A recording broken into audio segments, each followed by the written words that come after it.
Bonjour Éric Coquerel. Bonjour. Pas de violence extrême ce samedi. Le gouvernement a eu raison finalement de prendre des mesures de fermeté, non? D'abord, tant mieux, pas de violence, parce que ça a permis à plus de gens de venir dans la rue. Nous, on avait fait un appel vendredi à ne pas se laisser intimider, comme l'entendait le gouvernement depuis maintenant une semaine, et à sortir en masse. Et il y a eu presque 2 fois plus de manifestants, donc c'est un succès. Je pense qu'il faut aussi observer une chose, et regarder que un peu plus de la moitié des Français continuent à soutenir les revendications des Gilets jaunes. Pourtant, après une semaine où on nous a tout fait... Un peu moins de la moitié maintenant, ça redescend. Enfin bon, mais vous avez remarqué beaucoup plus que ceux qui les soutiennent pas. Donc, j'allais dire qu'après 19 semaines d'un tel mouvement, après vraiment une propagande du gouvernement insupportable, où on les traite d'assassins, on les prend pour des terroristes en faisant mine d'envoyer l'armée, etc., je trouve que ça tient plutôt bien, et ça montre finalement une chose, c'est que ce gouvernement est minoritaire dans sa politique dans le pays. C'est ça que ça montre. Et ça se fait un bout de temps que M. Macron aurait dû se rendre compte. Ouais, un partout quand même la balle au centre, puisque justement ça a été calme, alors que vous étiez avec Jean-Luc Mélenchon, vous étiez monté au créneau. Heureusement qu'on est monté au créneau. Les chars bientôt dans la rue, mais heureusement etc., les militaires. Patrick Roger, c'est une question sérieuse. Heureusement qu'on est monté au créneau, pas que nous. Il y a des gens comme M. Retailleau qui sont montés au créneau. C'est vrai. Pour vous dire que alors qu'il a demandé à ce qu'il y ait de l'ordre, quoi. Oui, mais d'accord, mais il y a quand même quelque chose à un moment donné qui frappe toute personne, tout républicain, c'est qu'on ne met pas l'armée face à la population, on ne prend même pas le risque. Et je suis très content qu'il y ait eu un rétropédalage, parce que c'est ça qu'il y a eu. Il suffit de regarder ce que disait M. Macron, M. Benjamin Griveaux au début de la semaine, et ce qui a été dit à la fin vendredi, quand Jean-Luc Mélenchon, entre autres, a demandé qu'ils reprennent raison, quoi. Alors, Édouard Philippe est, à mon avis, le plus sensé de la bande, donc je pense que ça vient de lui, pour que les choses se fassent pas et qu'il n'y ait pas de militaires comme c'était prévu devant des bâtiments, dans les périmètres des manifestations. C'est ça qui était prévu. Ils ont été mis où ils sont d'habitude, et je pense que ça a été une fort bonne chose. Mais ça montre qu'une chose, c'est que ce gouvernement joue la tension, joue l'escalade, et c'est tout sauf ce qu'il faut faire. Quand vous essayez d'avoir un discours, vous avez un discours de guerre civile. On n'est pas en guerre civile dans ce pays. D'accord. Ouais, enfin, il y avait des images quand même qui nous ramenaient à la guerre civile. Mais vous savez, moi, ce qui me fait plus penser à la guerre civile, excusez-moi, nous on a dit que la violence n'était pas la solution, donc là-dessus.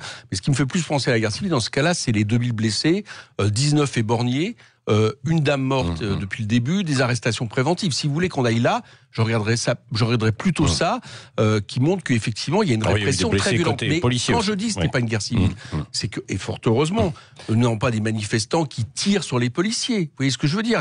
Il y a quand même encore une proportion. Il y a une insurrection citoyenne. Elle a des formes, y compris que, pour ma part, j'estime inefficaces et qui ne permettent pas au mouvement justement de venir suffisamment au nombre dans les foules. Oui, là vous visez qui, les fameux gilets noirs, les casseurs, c'est ça? Je regarde quand il y a des violences, je dis que le coup d'après, les gens ont peur de venir dans la rue, d'amener leurs enfants. C'est pas ça qu'il faut. C'est pas un jugement moral. Je dis que ce n'est pas efficace, c'est pas la solution. Mais par contre, j'observe une chose, c'est que quand le gouvernement, adoube un préfet de police qui dit il y aura impunité zéro, qui dit cette fois-ci maintenant on va sortir les LBD, alors que normalement c'est uniquement pour des cas de légitime défense, etc., etc. Vous voyez bien qu'il y a un contexte, et dans ce contexte, arrive quand même la dame de Nice, 71 ans, dont j'entends que ce matin le chef de l'État explique qu'elle aurait dû être sage. Un prompt rétablissement. Ouais, c'est ça. Oui, un prompt rétablissement, mais de la sagesse. Excusez-moi, mais si maintenant, quand on se permet d'avoir un attroupement, qui, je vous rappelle, un attroupement, c'est autorisé. D'accord? La question d'attroupement. Pour dire, on refuse les interdictions des manifestations pacifiques. C'est pas possible. On peut pas gérer le maintien de l'ordre comme ça. On peut pas gérer la question des gilets jaunes comme ça. Et se retrouve avec des fractures du crâne à l'hôpital. Si on estime que elle n'a pas été sage, dans un périmètre interdit. Et alors donc vous estimez parce que vous êtes dans un périmètre interdit, vous devez visiblement il y a plusieurs sommations pour dire attendez. Vous pensez que vous risquez des fractures du crâne, vous? C'est normal. Non, mais enfin à un moment donné, Éric Coquerel, s'il y a un périmètre interdit, je n'y vais pas. À un moment de non. Et donc si j'y vais, je prends des risques. D'accord, donc vous risquez, pourquoi pas de balles aussi? Non mais Patrick Roger, il y a la proportionnalité, il y a la proportionnalité. Oui, bien sûr, mais c'est même pas. Je vais vous dire une chose. Elle a plus de 70 ans. Elle est avec un drapeau de la paix, et c'est normal qu'il y ait une charge violente de policiers. Oui, mais elle va dans un périmètre interdit. Il y a un moment donné, quand il y a des décisions. vais vous dire une chose. Non, mais il y a il y a des plus moments aucune règle. quand il y a des décisions pas normales, quand de plus en plus on remet en question le droit constitutionnel de manifester. Je vous fais remarquer aussi que nos constitutions, et ce depuis les Lumières, estiment que le droit justement à dire non, d'accord, à ne pas accepter des choses injustes, est aussi quelque part quelque chose qui est inscrit justement, je veux dire presque de manière constitutionnelle, depuis les Lumières, dans ce que peuvent faire les peuples. Et quand quelqu'un vient avec un drapeau pacifique pour dire bah non, moi j'accepte pas, j'ai envie quand même de dire que j'ai envie de manifester, ça ne peut pas se transformer en charge violente avec quelqu'un qui est blessé gravement. Et c'est pas les policiers en premier lieu que je condamne, c'est ceux qui inscrivent ce contexte, qui nourrissent ce contexte, donc notamment M. Castaner, qui aurait dû démissionner depuis longtemps, parce que son bilan est catastrophique. Bon, bah, il est toujours en poste, en tout cas, ce matin, Éric Coquerel. Le président chinois, justement, puisque vous avez évoqué Nice, est en France, à Nice, et puis ensuite Paris. Quelle est la position des Insoumis face aux géants chinois? Un géant chinois, par rapport aux Américains et aux États-Unis, c'est un géant. Oui, enfin, il est en train de quand même prendre position. Il achète tous les ports, il développe la route de la soie. En termes de danger pour la paix dans le monde, on en est loin. La Chine, c'est un septième du budget militaire américain, vous savez. D'accord, donc proportionnellement même à la population, on en est loin. La Chine fait du commerce, ça c'est clair, s'implante, etc. Et j'allais dire des emplois. Mais oui, notamment dans le photovoltaïque, dans l'acier. Mais la responsabilité, dans les batteries électriques. La responsabilité, c'est pas la Chine. C'est que nous sommes infoutus de faire de la protectionnisme solidaire. Nous sommes infoutus de défendre, quand je dis nous, c'est l'Europe, et si c'est pas l'Europe, bah c'est la France, de le faire, des entreprises, et de faire ce que font les Chinois. Donc en fait, les Chinois, vous êtes un peu comme Emmanuel Macron, alors vous dites que l'Europe devrait être plus soudée, unie face à la Chine qui risque de nous dévorer d'un point de vue commercial. Soudée, unie, c'est pas dire qu'il faut faire du protectionnisme solidaire et qu'il faut arrêter avec les accords de libre-échange. Parce qu'en attendant, M. Macron, il signe les accords de libre-échange sans débat au Parlement. Donc ça, c'est ça, la réalité. Vous savez, chez Macron, il y a toujours ça. Il y a les mots qui sont en général l'inverse de ce qu'on fait. Donc je vous dis, les Chinois sont les bienvenus. On va dire que c'est ils sont les bienvenus. Ah bah bien sûr, bien sûr. Vous savez qu'on est les premiers à les avoir reconnus. Nos aéroports, on est les premiers à les avoir. Mais pourquoi laissons-nous nos aéroports se vendre? Pourquoi privatisons-nous ADP? C'est nous qui faisons cette erreur. Les Chinois, à partir de là, font du commerce. Si vous leur laissez le bras, bah, ils prennent le bras. Donc il faut avoir un rapport commercial équitable avec les Chinois, de coopération, basé sur un protectionnisme solidaire, défendre les emplois, mettre des critères sociaux et écologiques, et vous verrez que nous continuerons à avoir des très bons rapports avec les Chinois, ils l'entendent, mais je répète que d'un point de vue géopolitique, la France qui a reconnu la Chine de Mao en 64, et c'était très bien ainsi, a évidemment des intérêts à discuter, à négocier, à faire du commerce, et à parler même géopolitique avec les Chinois. Simplement, il faut pas se laisser faire avec des accords de libre-échange comme nous faisons depuis maintenant trop longtemps. Bon, Éric Coquerel, l'information de la nuit aussi nous vient des États-Unis, vous l'avez évoqué à l'instant, pas de collusion, pas de complicité entre les Russes et Trump pour qu'il gagne l'élection. Est-ce qu'on n'a pas un peu fantasmé quand même pour discréditer la victoire du président américain ? En tout cas, j'ai pas eu cette information, je ne la commande pas. Mais en tout cas, il y a une chose sur laquelle on fantasme, c'est qu'on nous a fait le coup du complot russe, là aussi, pour expliquer les gilets jaunes. Des membres du gouvernement ont raconté ça. Donc il faut arrêter avec ces thèses complotistes. Les Russes, eux aussi, défendent leurs intérêts, ça c'est clair. C'est pas nos ennemis non plus. Et je pense que du côté des États-Unis, on s'y entend aussi en complot. Je vous rappelle la question de la NSA qui espionnait à peu près partout dans le monde. Donc voilà. Oui.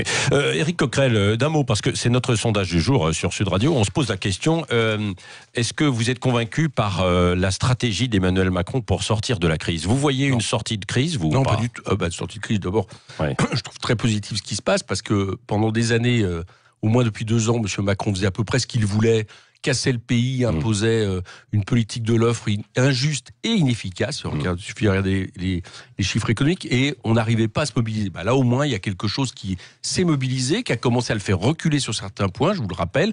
Et moi, je pense que ce qui s'est passé encore ce week-end, ce qui s'est passé avec les manifestations climat, beaucoup de monde marque l'échec de son grand débat, sa grande embrouille. Donc, il est revenu à un point zéro.